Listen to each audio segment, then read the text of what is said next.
Hello everyone, making another video again. This time it's going to be about off-grid living and how the quote-unquote off-grid living is not really off-grid and a little ridiculous. So I'm going to go into it because also though what I think off-grid is, I'll talk about as well. What it really is, like what its true value is. I'll go into that as well in this video. So first, I'm gonna say something that I wrote down a while ago because I've been into the off-grid movement for a while. I've been watching all kinds of homesteading videos for a long time, so I've had some thoughts on it over the years. When really putting a critical, skeptical eye to things, I've really kind of honed down what I really think about off grid, and it's good and it's bad as well. So I'm gonna read this real quick. It says here the off grid thing isn't really possible if you are still going to be living industrially, which is cooking food, which is not really done a lot in nature unless you can make a fire, 3 times a day for every meal. Cooking food, using machines to access resources, etc. Like all the machines people have living off grid, which is kind of ridiculous because you're off grid. I don't know how you're bringing all that stuff from the grid there. You have to live more indigenously, and I would look into the older ways of doing things because people had to survive.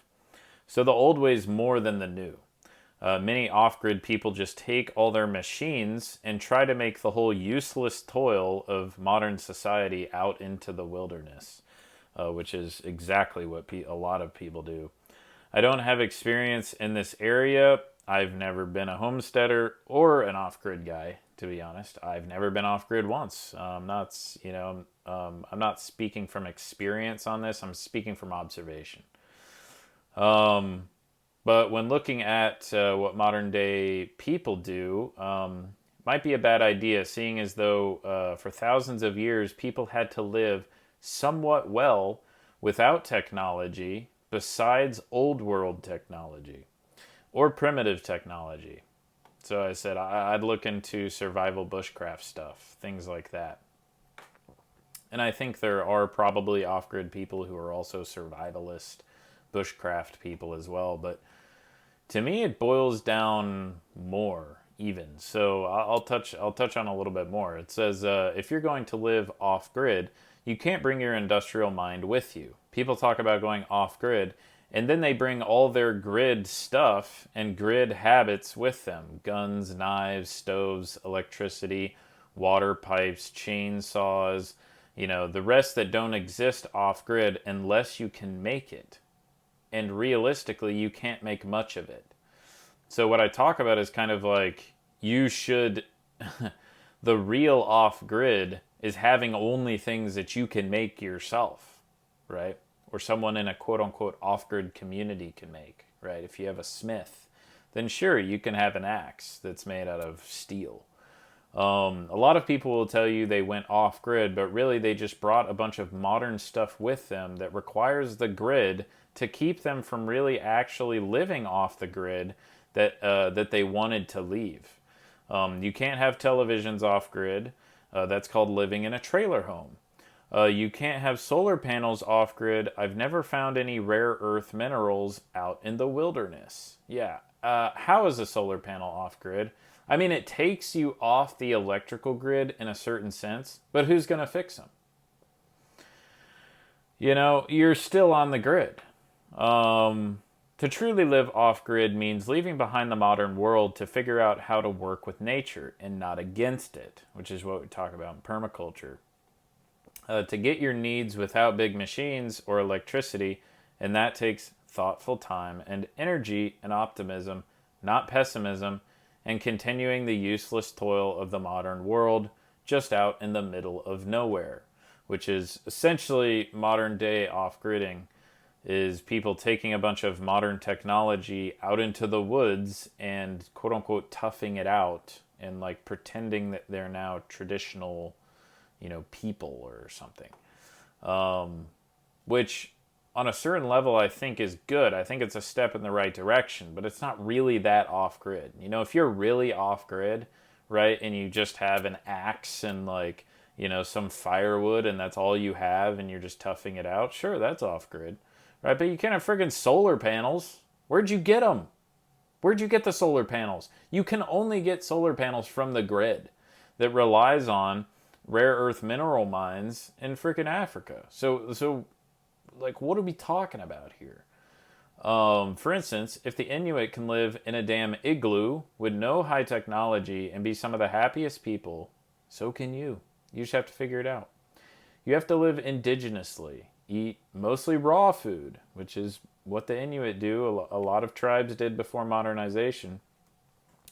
You know, eating food as it came in nature, which is pretty much always raw. I don't ever see any cooked food out in nature, especially not over a fire. I'm pretty sure all animals avoid fire. We use it for certain things, but learn how to use the environment working with nature, not against it. Have exceptional survival skills. There's no band-aids out there. You can't be bringing band-aids unless you can make them again.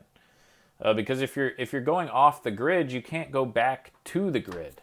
And I was actually watching a video people were doing about it was like a homesteading video. It's actually from one of my channels. I mean, I don't really watch it anymore. One of my favorite channels.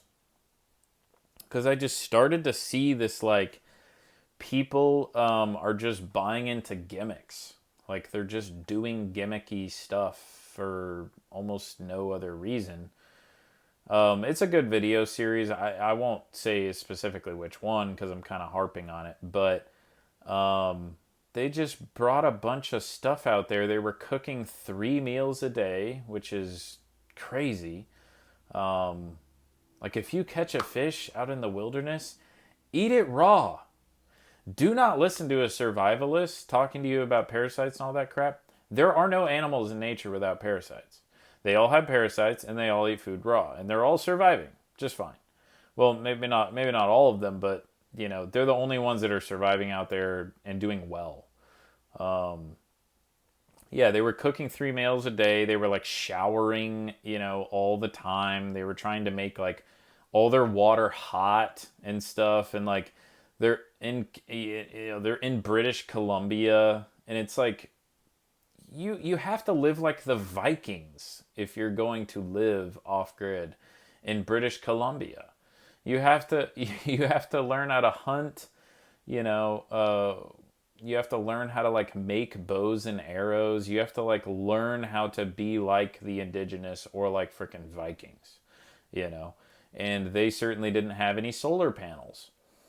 So to me, that's the real off grid. When you're really off the grid, it means you are the grid. You are the grid. You know, you produce your own stuff. You know, you learn how to capture and store energy in a way that gives you more energy later in the form of food or, you know, heat or any of those things. That's what I am interested in, is kind of the real off grid. What would it really take? And to me, that has to do with the integrated natural living system. And I'm doing a video series right now. If you want to check it out, please head over to my YouTube channel. That's where I'm doing it, where I go into all the parts of the system, all the implications and applications of it. So I hope to see you there. So thank you very much for watching, guys. Definitely like and subscribe. Follow us for more.